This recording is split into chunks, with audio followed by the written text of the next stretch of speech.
is wonderful to be with you today on this Martin Luther King holiday, as we enter a season of celebrating the history of Black people in this country and in our city, and as our city is faced with a number of things that are quite challenging.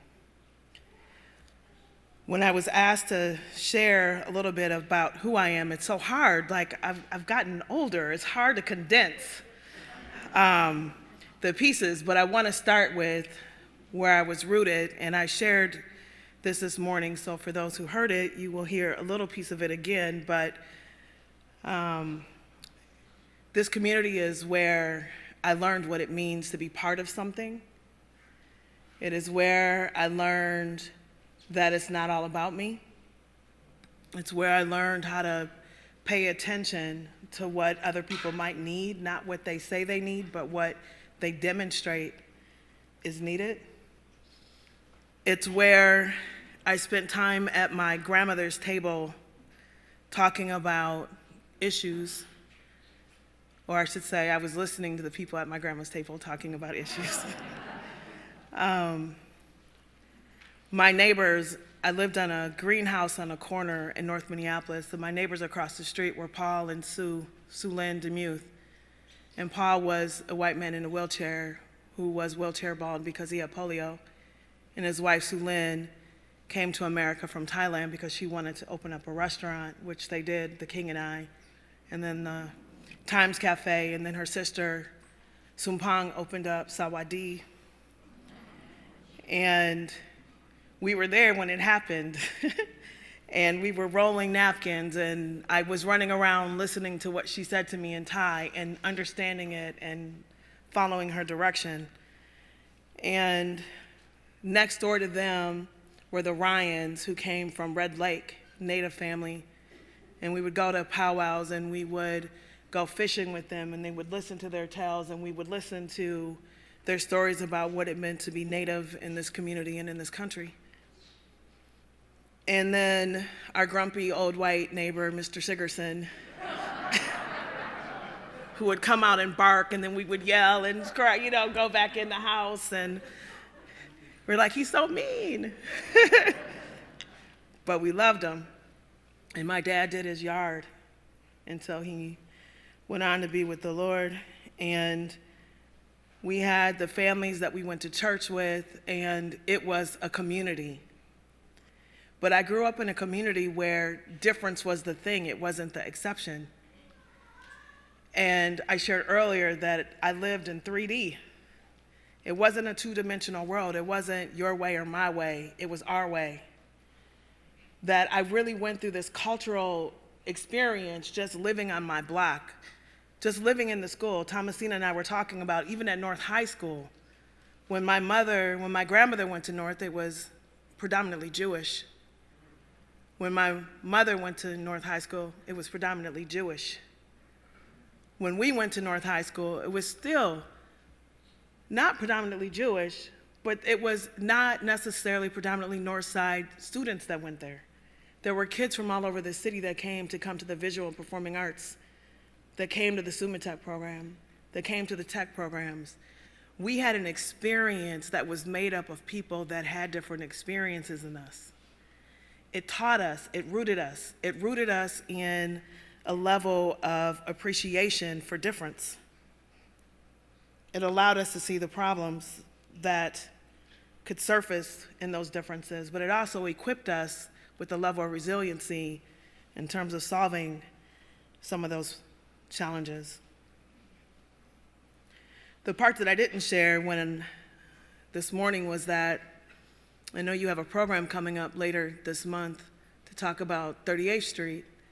And my dad's side of the family, my grandmother moved here in the Great Migration from the South, from Arkansas. They landed here in the Twin Cities. They landed on the north side where Black families could reside.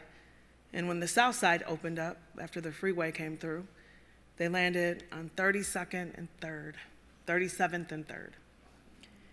And she was a single mom. She remarried. She had 4 kids. And One of those kids went off to juvenile detention, ended up at Bryant High School, at Phyllis Wheatley Community Center, where the black kids got to go because some of the community centers in our neighborhood still didn't accept all children. And that youngster that got in trouble and spent a year in the county homeschool went off to Augsburg, went off to Harvard, did some other work in this city, and now Green Central neighborhood is in fact named after him. My dad's brother, Richard Green.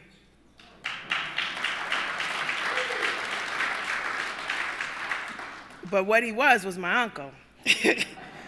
And I appreciate him now as Dr. Richard Green, but when I was a kid, I didn't appreciate him that much because what he made me do is go to school board meetings when he became superintendent, and he had my other uncle come grab me in his old car while I was in school and drove me to school board meetings when I was in middle school.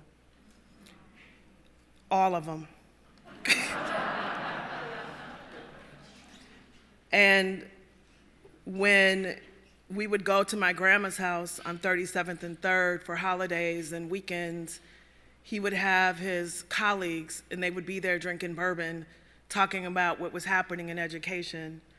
May Gaskins, Mr. Bowman, all of these educators that were incredible leaders, but they were my uncle's friends in my way. And they were talking, and I learned what it meant to be in disagreement, fierce disagreement, but have fierce loyalty to figuring out solutions. That we were a family that invited children to be around, to listen to the debate, that there was an expectation that I grew up in that we were to be part of the solution. Yes, Chanda, yes, that's a problem. What are you gonna do about it? Yes, Chanda, I'm clear that you don't like that, but who else knows it? I was always clear that my family knew I had something to contribute. I just wasn't always clear what I could contribute. And there were things and times that I ran into circumstances that I didn't know how to contribute. I didn't have the confidence. And so when I think about Martin Luther King, and I remember, and I shared this earlier, going to Atlanta and thinking about where he was rooted from at a very young age. Dr. Martin Luther King, a son of a minister, a preacher's kid, who was rooted in faith in probably some very similar circumstances, like I'm sure we all were, of leaning into issues, looking at problems. Maybe they were small, maybe they were big. I remember going there and feeling a deep sense of sadness because while I had a wonderful upbringing here, I was sad that I didn't always have the connection to a broader community. That I can't go up the street and see the Ebenezer Church. I can't drive down what was Martin Luther King Drive. I can go to St. Paul now, but you get the point. I can't see the same historical connection. I can't see my history just by driving up the street. I can go see homes of people that I knew, and my mother knew, and my grandmother knew. There's something about being from a place that's reflective. We're in a time where we're being confronted on how can this community be more reflective, more inclusive, more responsive, more understanding, more ready to confront its history, more prepared to set its future. It's very challenging to do that. I think about even the argument about Bede McCosker. Can you imagine having your history stripped? I got 5 kids. I can tell you the stories of the assignments that they've brought home that have created harm. Tell me the story of how your family came to America. Write it down on this cute little piece of paper. Harmful. To have your history stripped. To have the month of February still be a debate on why we do it.